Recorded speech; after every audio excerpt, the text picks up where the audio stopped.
Every atom has its own specific frequency or vibration.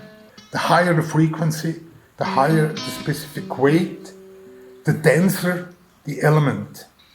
The hydrogen, as the lightest of all atoms, is vibrating the slowest. And then if you look at the oxygen atom, it is exactly 16 times heavier than the hydrogen atom. If you would describe them as a musical note, hydrogen and oxygen, they are the same note. Oxygen is just 4 octaves higher.